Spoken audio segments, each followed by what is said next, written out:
निवडणुकीमध्ये पात्र दुसऱ्या पात्राला मात्र की जात बाजूला ठेवून आपण हिंदू म्हणून एकत्र येऊ. तर अशा प्रकारचे डायलॉग चित्रपटामध्ये येतात त्या सोशल मीडियावर लोक पोस्ट करतात की प्रवीण तरडे त्यांच्या चित्रपटामध्ये हिंदुत्वादी प्रॉपगंडा टाकतात. कसं उत्तर द्याल? प्रवीण तरडे कोण आहे? हिंदू आहे. मी माझ्या धर्माबद्दल नाही बोलणार, मग काय फॉरेनवरनं लोक येणार का बोलणार? बरं, माझ्या धर्माबद्दल मी नाही बोलायचोय, मग कोण बोलणार? दुसऱ्या धर्माचे लोक आता कसं होईल? अरे बरं, सांगितलंय काय तर तुझी माझी जात बाजूला ठेवून हिंदू म्हणून एकत्र येऊ. वाईट आहे होय? म्हणजे जात काय पाळायची का? अरे असं कसं होईल? माझ्या धर्माबद्दल मीच बोलणार, अभिमानाने बोलणार, छाती ठोकून बोलणार, ओरडून ओरडून बोलणार.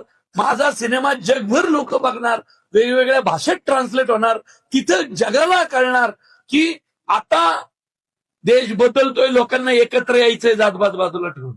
मी असंच मानणार बाबा, माझा धर्मच तो आहे ना हिंदू.